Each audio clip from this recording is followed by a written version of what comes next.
خزاں سیدھا موسم اس کے دریچے میں ٹھہر گئے تھے اور در و دیوار سے لپٹے اس کا ساتھ دیتے ٹنڈ منڈ درخت برہنہ شاخیں اپنے ساتھ ساتھ اس کے دکھ میں نوحہ کناں تھیں۔ ادھ کھلے گلاب کب کے مرجھا چکے تھے اور بہاریں اپنے پر سمیٹ کر اس کی زندگی سے رخصت ہو چکی تھیں۔ ہوا کے خوشگوار جھونکے سوگوار فضاؤں میں تبدیل ہو گئے تھے۔ آسمان سے برستی رحمت کی بارشیں برسنا بھول گئی تھیں۔ اس پر فضا کا نوحہ گنگناتی ہوئی ہوائیں اسے چھو کر سوال کرتی ہوئی گزر جاتیں۔ رقص کرتی ہوائیں جھومتے درختوں کے پتے تالیاں بجاتے اور تند و تیز جھونکوں میں بدل کر اسے خوف زدہ کر دیتے۔ اس کے دل میں کنڈلی مار کر بیٹھ گئے تھے۔ قطار در قطار کھڑے درخت اور ان کے جھونکے کھڑکی کے پٹ اور دروازوں سے سر ٹکرا ٹکرا کر دم توڑنے لگتے اور وہ خود میں سمٹ کر خود خوف زدہ سی رونے لگتی۔ اس نے کھڑکیاں اچھی طرح بند کیں اور دم توڑتی ہواؤں کی سسکیاں جانیہ کی آنکھوں سے لپٹ کر رونے لگیں۔ بے چین، مضطرب اور وحشت زدہ ہوائیں گہری تاریکی سے ہاتھ ہلاتے ہوئے جانیہ کی طرف بڑھ رہی تھیں۔ اس نے ان خوفزدہ کر دینے والی فضاؤں کے نامعلوم احساس سے پیچھا چھڑانے کی کوشش کی، لیکن وہ بھی شاید شرارت پر تلی ہوئی تھیں۔ شاید ڈرو مت، رو مت جانیہ، پلیز۔ ہواؤں نے سرگوشی کی۔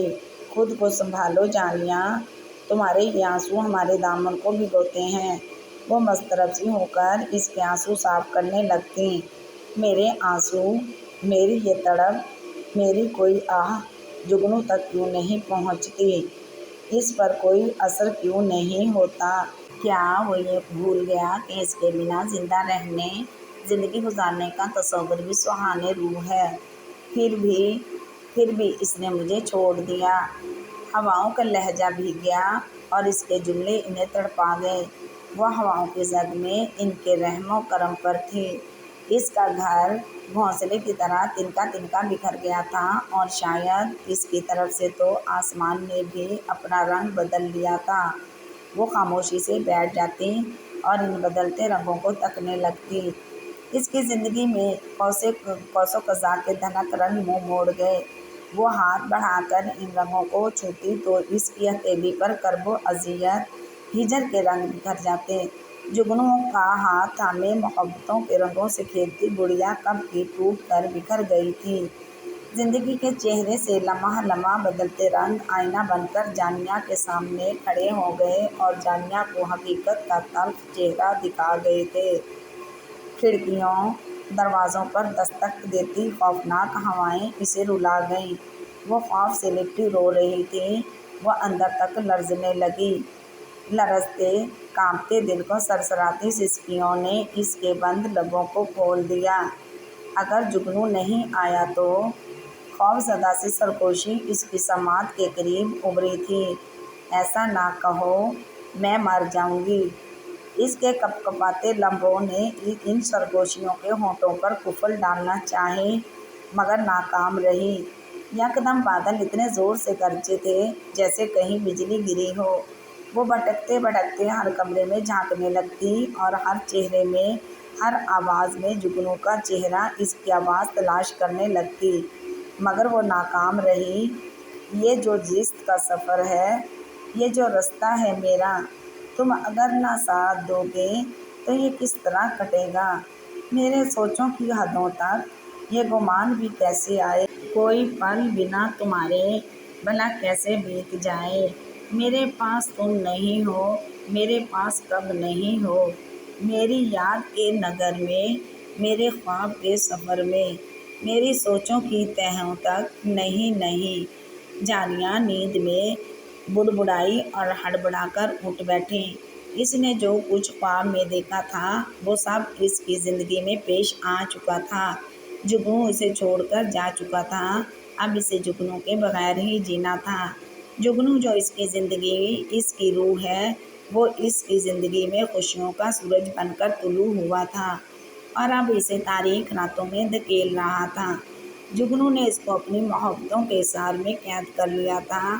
جانیہ کے گرد جگنوؤں کی محبت کا کبھی نہ ٹوٹنے والا حصار ہر گزرتے دن کے ساتھ مضبوط ہوتا جا رہا تھا۔ وہ بھول ہی گئی تھی کہ زندگی میں کبھی ایسا وقت بھی آ سکتا ہے کہ جگنو، اس کا جگنو اس سے الگ بھی رہ سکتا ہے، اسے چھوڑ سکتا ہے، اس سے بیزار ہو سکتا ہے۔ جگنو کا دل اس انداز میں بھر سکتا ہے جانیہ سے کہ وہ اسے چھوڑنے پر مجبور ہو جائے۔ ایسا تو اس نے کبھی گمان میں بھی نہیں سوچا تھا۔ ضرور نہیں تو بعض اوقات ایسا ہی ہو جیسا ہم سوچتے ہیں، کبھی کبھی ہماری سوچوں کے برعکس بھی ہوتا ہے، اس کو ہم برداشت نہیں کر پاتے، ضبط کے سارے بند ٹوٹ جاتے ہیں، حوصلوں کے سارے ستون گر جاتے ہیں۔ ہماری سوچوں کے برعکس جو ہوتا ہے یہی تو ہمیں جینے نہیں دیتا۔ جگنو اس کے مقدر میں روشنی بن کر چمکا تھا، مگر اب جانیہ کی زندگی اندھیروں، تلخیوں اور تنہائی کے علاوہ کچھ بھی تو نہیں تھا، اور اس کا ذمہ دار جگنو تھا، صرف جانیہ کا جگنو۔ میرے دل میں، جان میں، تن میں، میری حسرتوں کے بن میں، میرے دل کی تیرگی میں، میری شب کی روشنی میں، ہاں تم ہی ہو، ہر کہیں ہو، میرے پاس تم نہیں ہو، میرے پاس کب نہیں ہو، میری ہر دعا کا محور بس ایک آرزو تمہاری۔ کسی آرزو سے آگے کوئی راستہ نہیں ہے، تمہیں کس قدر ہے چاہا یہ تمہیں پتہ نہیں ہے۔ جانیہ اندھیرے میں بت بنی آنکھیں پھاڑے بیٹھی کی بیٹھی رہ گئی تھی۔ اسے اب تیزی سے دھڑکتے دل کی دھک دھک بے حد بھیانک محسوس ہوئی۔ اس نے ہاتھ بڑھا کر لائٹ آن کرنا چاہی مگر کر نہ پائی۔ جب سے وہ جگنو سے الگ ہوئی تھی ایک عجیب سی وحشت نے اسے اپنے حصار میں لے لیا تھا۔ اسے یوں لگتا تھا کہ وہ باتیں جو دن کے اجالے میں اتنا نہیں تڑ پاتی وہ ہی رات کے اندھیرے میں جان لیوا بن جاتی ہیں۔ تنہائی کی تلخی اور خوف کی لہر ایک ایک لمحے کے لیے بھی اس کا پیچھا نہیں چھوڑ پائی تھی۔